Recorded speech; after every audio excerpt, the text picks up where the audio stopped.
What's up guys, Jason Kirchie with Swell Runner here, and I wanted to welcome you to another 5-minute any day. Yes, I know I don't have the name figured out, but today we're gonna talk about a little bit of electrical, a little bit of wiring, but something that really mystified me in the very, very beginning. I mean, it still mystifies me, don't get me wrong, but I feel a little more comfortable with it, and after today, I think you're gonna feel a little more comfortable with it, and it is my ARB fridge, the wiring, and how the heck I'm powering it without a dual battery setup.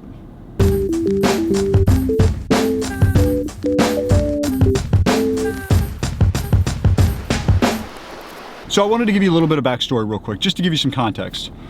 When I first got the turtleback trailer, it was always my intention to put a refrigerator in it, because like some of the original trailers that I was looking at, they had refrigerators in them. So I get the turtleback trailer, I've got this beautifully sized, perfect compartment for an ARB fridge. And so I no sooner got the trailer, in fact, I might have even ordered the fridge and got the fridge in anyway. I bought it on Amazon, but bottom line is this. It seemed like it was gonna be perfect. I actually ran it in there for a couple of months. Had a lot of people give me some really interesting feedback, especially some of the turtleback guys. But some of the feedback that I got was running a refrigerator in that compartment, or any like closed off compartment like that, is really, it's not good for the fridge. It's not an efficient way for the fridge to work. May work in cooler temperatures, but when it gets a little bit warmer, it won't be as efficient. Primarily because that box, I mean, in the summertime when we're rolling, I mean, it gets pretty warm in there. It doesn't get super toasty because it's like shaded and we're always moving, but it's not as cool as it would be like in a truck cabin. That was one of the things. I mean, the idea behind it is I didn't want to have the fridge riding in the back of my vehicle all the time, because I wanted to be able to still have that space. And I was thinking, well, I don't really ever need the fridge except for when I'm on trips. And so that was the logic behind it.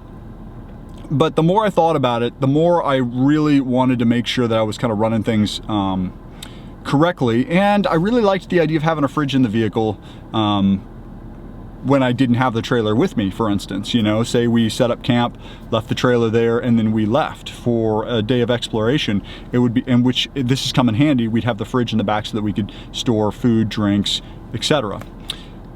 One of the other big reasons why I did not want to put the fridge in the vehicle was because I really did not want to go down the road of having to tackle the electrical issue, at least not at the time. Now, I wasn't sure, but at the time I felt like if I was going to put a refrigerator in the vehicle that was going to require a constant draw of power, I was going to need to put a dual battery setup inside the vehicle. And that was, again, it was like, it's not something I'm opposed to, it's just I wasn't ready to tackle that at the time.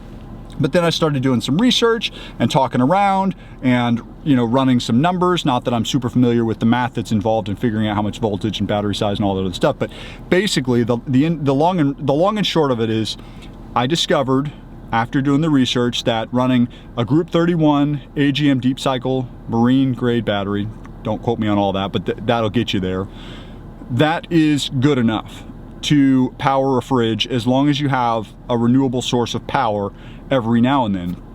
There's a couple of things to think about though whenever you're going with a deep cycle marine grade battery. Firstly, in order to fully recharge it and to top it off, to keep it healthy, you really need to be giving it a power source that's more than what the motor and the alternator are able to generate inside the 4Runner. The 4Runner's not going to push enough electricity to it to really top it off. So you need to think about either plugging it in every now and then. And when I say every now and then, like, I have talked to people who have ran it without ever topping it off for years, and it's been fine. But it's very simple to get a plug and top it off and all that or whatever. But I don't do that.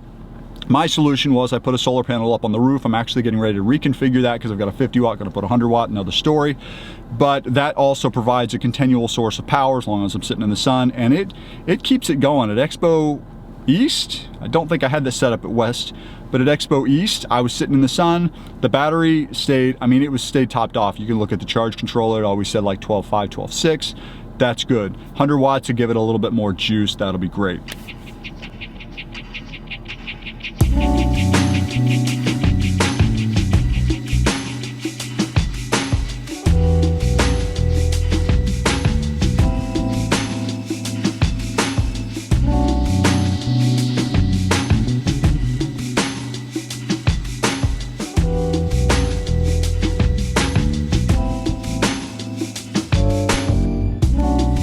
Now, the Group 31, and I don't even know if I'm saying that right, but it's like a 31 size. I think it's one of the largest batteries you can get. It does not fit in the stock factory like mount scenario. Whatever the word is I'm looking for. I did a lot of research on t4r.org. By the way, this is a free plug for them, but if you really are like trying to figure out how to do something, I mean, if you do a couple searches on that forum, you'll figure it out. A dozen people have talked about it, written about it, told you exactly how to do it. I found this top mounting thingamajigger, found the bottom plate. I think it was all 10, 15 bucks on Amazon. Had to undo a couple of screws to get it all to work. This battery slid down in there. Once I had that, it fit okay. And I think I had to, you know, kind of rejig some of the, I think I had to put a bunch of spacers on here, you know, in order to get it to like fit down or whatever.